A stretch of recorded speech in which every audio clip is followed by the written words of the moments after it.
If a conflictual thing happens, and let's say it's around performance review, or somebody is given a disciplinary action, you've got a couple of options as an employee. You can say, this isn't fair, and hold a grudge, and that isn't necessarily healthy. Or get resentful, that isn't necessarily healthy. Or you can say, I'm out of here. Maybe it's healthy, but if you have a pattern of doing that, you're going to be probably changing jobs frequently.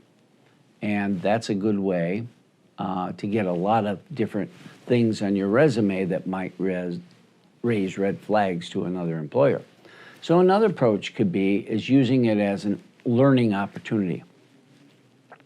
Many of us think we are probably much better at a lot of things than we really are. And when somebody calls us on it,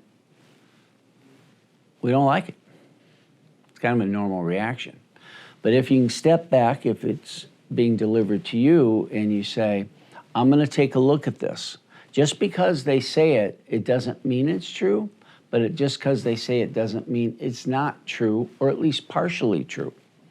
So a healthier approach, and this is the same thing in primary relationships, is talking about it and going, how do you see it? How do I see it? And try to get some sort of common ground.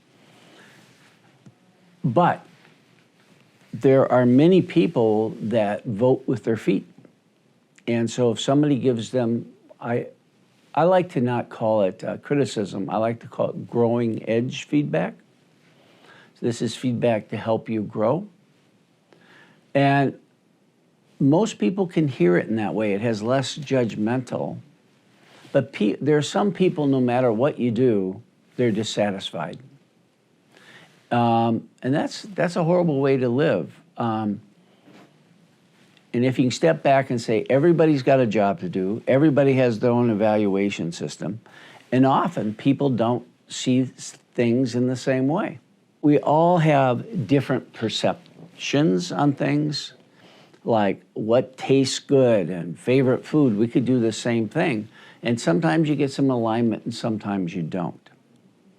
But if you can say, well, I'm not sure, but maybe I'm going to eat more of it. Maybe I can learn to like spinach or whatever it might be. So I would say to an employee that gets this, use it as a learning opportunity. And if you can then say to your boss, as a result of this, I'm going to work hard. Can I get back together with you in 2 months and see how I'm doing on this? That would be a way to shape your boss, your employer's thinking about you.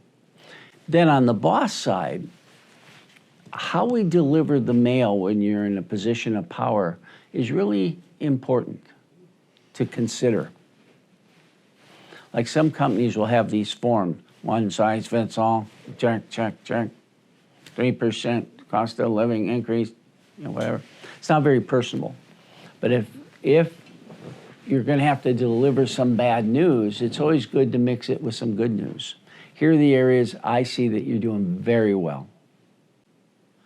And you're da-da-da, and then you lead into, and there's a couple areas I'm concerned about. Do you want to know about those? And most people will say yes and say, I'm glad you do, because this becomes an opportunity for you to grow and for us to discuss it, have an eyebrow-to-eyebrow, authentic conversation about it. Most people can hear that. It's sometimes when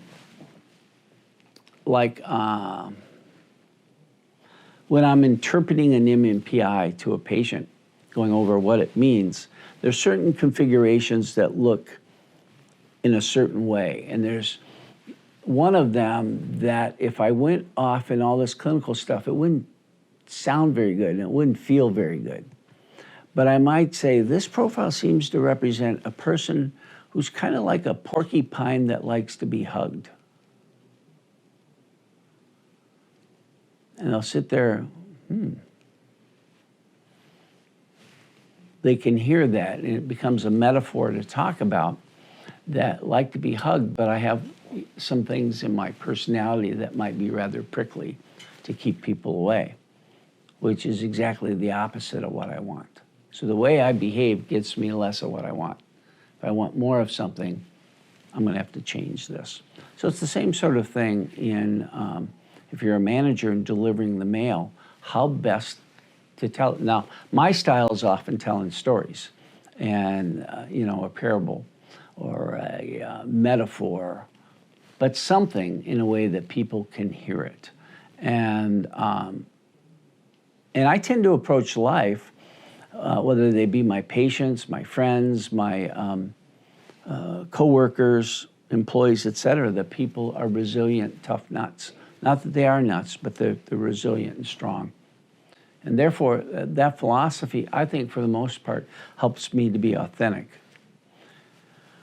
The other thing I think in these tough conversations is timing, as we talked about before, allowing enough time and not being rushed.